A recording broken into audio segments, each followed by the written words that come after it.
The Sunset Coffee Building, located at 1019 Commerce Street, has sat on Allen's Landing in downtown Houston for over a century. Despite going through many changes throughout the years and even abandonment for decades, the building still stands, unlike many other buildings from its era that have long since been demolished. The building has recently undergone renovations through a partnership between Houston First Corporation and Buffalo Bayou Partnership, now serving as an area for boat and bike rentals to explore the bayou and surrounding park, as well as home to Buffalo Bayou Partnership and the Sunset Cafe. Perched right in the heart of the city, the Sunset Coffee Building and the surrounding area have a rich history going back to Houston's earliest beginnings. On August 30th, 1836, shortly after Texas won its independence from Mexico, brothers John Kirby Allen and Augustus Chapman Allen, two real estate developers from New York, purchased 6,642 acres of land along the south bank of Buffalo Bayou near its junction with White Oak Bayou for the sum of $5,000 with the intent of founding a city. Encouraged by Augustus Allen's wife, Charlotte, the brothers named the city after General Sam Houston and lobbied to have the city chosen as the capital of the Republic of Texas. Named Allen's Landing in honor of the city's founders, the area is sometimes known as Houston's Plymouth Rock and viewed as the birthplace of the city. The confluence of White Oak and Buffalo Bayou, the area served as a natural turning basin, becoming the first port of Houston and a thriving commercial hub. In the 1870s, Houston's economy experienced a recession due to the effects of the Civil War and Reconstruction, leaving the city with poor finances and a huge debt. Local business leaders banded together to bring the city out of its state, and businessman William Davis Cleveland stepped up and assumed a leadership role in the community, serving without pay on the city council during this time and becoming a founding member of the Board of Trade and Cotton Exchange, serving as president 3 times. Cleveland expanded his W.D. Cleveland Wholesale Grocers, Cotton Factor, and Commission Merchant Company's operations, soon building a new 4-story structure in 1880 on the northeast corner of Main Street and Commerce Avenue, where Houston's first large general mercantile store was previously established earlier in 1837. Unfortunately, in 1893, the wholesale house of W.D. Cleveland and Company caught fire, and the building burned completely to the ground.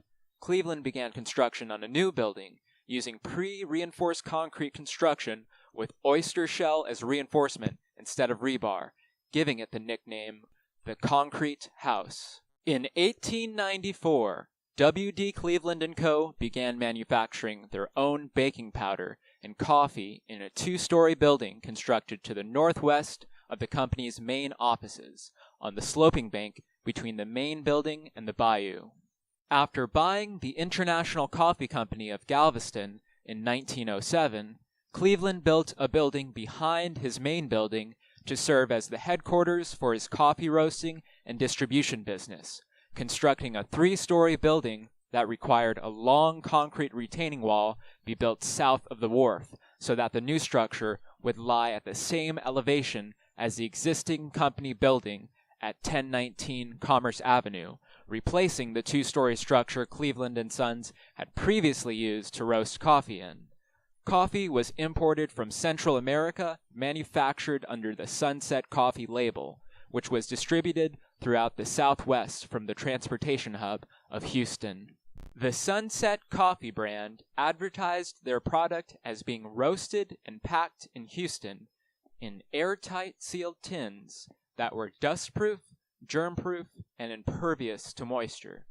The coffee was sold at the price of 35 cents a pound, or 3 pounds for $1. When William Davis Cleveland died in late 1912, his sons vowed to continue the business, and did so for 2 decades until the Great Depression finally put an end to the business for good. Cleveland Park, located on the north bank of Buffalo Bayou, on the east side of Jackson Hill Street and William D. Cleveland Elementary School on 320 Jackson Hill Street are named in his honor. In the years after the close of W. D. Cleveland & Sons business, the buildings were leased for secondary warehouse uses during the next 4 decades. But it wasn't until the 1960s when Houston artist David Addix, known for such works as The Virtuoso, A Tribute to Courage, and Mount Rush Hour, inspired by his time in San Francisco during the Summer of Love, put together around $25,000 and opened up a psychedelic nightclub on the 3rd floor of the Sunset Coffee Building, would the area truly experience new life. While visiting a friend in San Francisco for New Year's Eve, Addix went to the Fillmore Auditorium, where he saw Jefferson Airplane and Big Brother and the Holding Company, soon becoming fascinated by the liquid projections shown on the walls, wanting to figure out how they worked. When he returned to Houston, he purchased an overhead projector and took it to his hometown of Huntsville, where he brought it to a friend, and they experimented with making liquid projections against a sheet hung in the background while a dance class came over and danced behind it. Addix was approached and asked if he wanted to rent the 3-story International Coffee Building, also known as the Sunset Coffee Building, to use as an artist's studio. Addix, while initially not interested, soon came around to the idea when he saw the building and experienced what he called satori, a feeling of spiritual enlightenment in Zen Buddhism. The building was the perfect place to open up a psychedelic club where he could showcase his light shows together with music and dancers.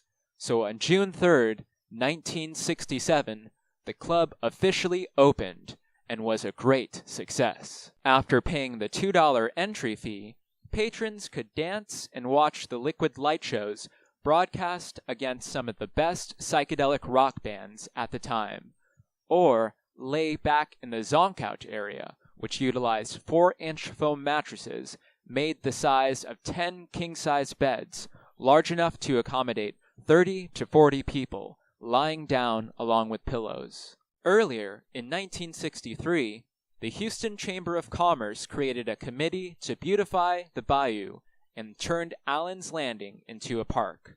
University of Houston architecture professor Herbert William Linstater designed the park with the help of his students.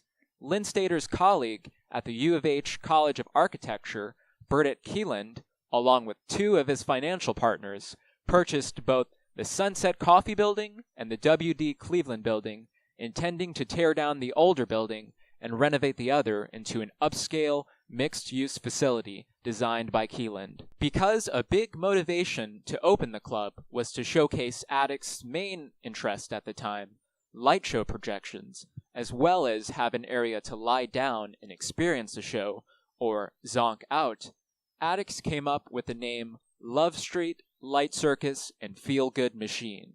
Envisioning the club as merely a summer project, Addix sold Love Street in later 1967 to Cliff Carlin, a retired staff sergeant in the Air Force who managed it with his son, an architecture student at the University of Houston, making it a regular hangout for U of H architecture students.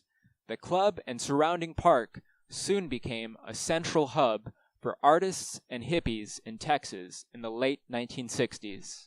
By this time, Texas was already flooded with psychedelic art, culture, and music, especially rock music, thanks to the Houston record label International Artists, run by Kenny Rogers' brother, Leland Rogers.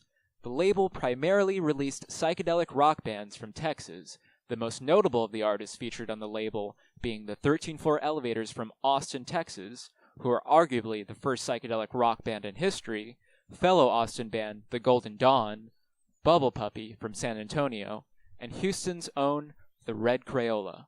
Many bands affiliated with the label became regular performers at Love Street.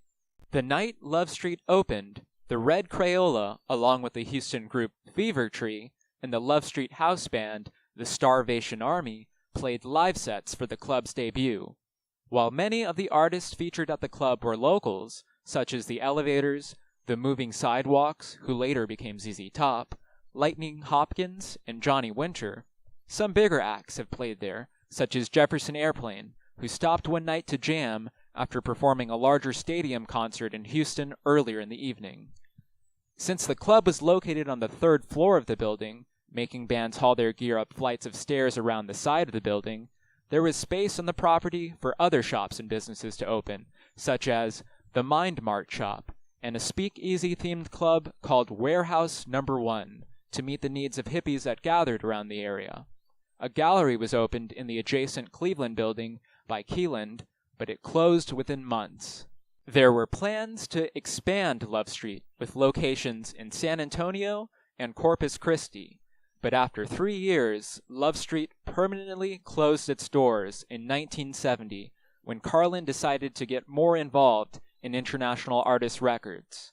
With plans to turn the area into an upscale retail area, the Cleveland building was demolished in 1971, but plans fell through to build a new building in its place. The remaining Sunset Coffee building remained on Allen's Landing, abandoned for 40 years, until the Buffalo Bayou Partnership began plans for remodeling the building and surrounding area.